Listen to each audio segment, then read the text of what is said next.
एक बार एक महात्मा जंगल में अपनी साधना में तल्लीन थे। कुछ समय बाद उनकी आंख खुली तो देखते हैं 4 सुंदर युवतियां सामने खड़ी हैं। महात्मा ने उन युवतियों से कहा कि तुम लोग कौन हो और इस बियावान जंगल में क्यों खड़ी हो और कहाँ रहती हो। महात्मा की बातें सुनकर युवतियां बोलीं, हम यहीं पर आपके साथ रहती हैं। बाबा जी बोले, मैंने तो आज ही तुमको देखा है और अनेकों वर्ष से मैं यहाँ साधनारत हूँ। इस दरमियान कोई भी मनुष्य, स्त्री या पुरुष मुझे नजर नहीं आए। साफ साफ बताओ कौन हो तुम और यहाँ क्या कर रही हो। उनमें से एक बोली, बाबा मैं बुद्धि हूँ और मेरा निवास मस्तिष्क में है, मैं वहीं रहती हूँ। दूसरी बोली, हे महात्मन, मेरा नाम लज्जा है और मेरा निवास स्थान आंखें हैं, मैं आपकी आंखों में निवास करती हूँ।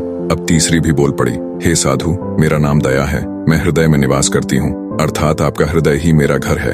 अब चौथी का नंबर था, वह भी बोली, हे महात्मन, मेरा नाम शक्ति है और मैं सर्वांग शरीर में निवास करती हूँ, अर्थात मैं आपके सारे शरीर में समाई हुई हूँ। उन चारों युवतियों की बातें सुनकर वह संत महात्मा बोले, हाँ देवियों, आपका निवास मेरे इस शरीर में है, लेकिन मैं यह शरीर नहीं हूँ। और ऐसा कहकर वे फिर से साधना में लीन हो गए। कुछ समय बाद जब उनकी आंखें खुली तो देखते हैं कि अब की बार 4 सुंदर नवयुवक सामने खड़े हैं। महात्मा जी ने उनसे कहा कि हे भद्र पुरुषों, आप कौन हो और इस जंगल में क्या कर रहे हो और कहाँ रहते हो। चारों नवयुवक बोले, हम सब भी आपके पास ही रहते हैं। महात्मा जी ने प्रश्नवाचक दृष्टि से जब उनकी तरफ देखा तो उनमें से एक बोला, हे महात्मन, मेरा नाम क्रोध है, मैं मस्तिष्क में निवास करता हूँ। इस पर महात्मन ने कहा, मस्तिष्क में तो बुद्धि रहती है। इस पर क्रोध ने कहा, हे महात्मा, जब मैं आ जाता हूँ तो बुद्धि चली जाती है, अर्थात क्रोध के समय बुद्धि नष्ट हो जाती है। अब दूसरा युवक बोला, हे महात्मा, मेरा नाम काम है, मेरा निवास स्थान आंखों में है। इस पर महात्मन बोले, आंखों में तो लज्जा रहती है। हाँ, आपने ठीक कहा, पर जब मैं आ जाता हूँ तो लज्जा शर्म चली जाती है और मनुष्य माँ, बहन, पत्नी की पहचान खो देता है। तीसरे भद्र पुरुष ने कहा, महात्मा, मेरा नाम लोभ है, मैं हृदय में निवास करता हूँ, परंतु हृदय में तो दया निवास करती है। फिर तुम कैसे? महात्मा बोले। इस पर लोभ ने कहा, जब मैं आ जाता हूँ तो दया दूर चली जाती है। अब चौथे की बारी थी।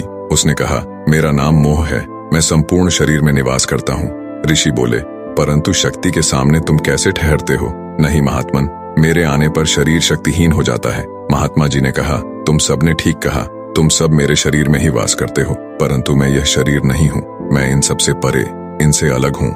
ऐसा कहकर वो फिर से अपनी साधना में तल्लीन हो गए। प्रिय मित्रों, इसका तात्पर्य है, जब साधक अपने गुरु के मार्गदर्शन में साधना करता है तो कुछ समय के बाद उपरोक्त सभी कामनाएं उससे अलग होकर बाहर खड़ी हो जाती हैं।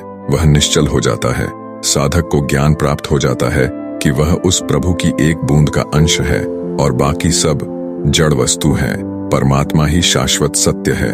उसके आंख कान खुल जाते हैं और अंदर में अपने गुरु एवं उस प्रभु के दर्शन करता है।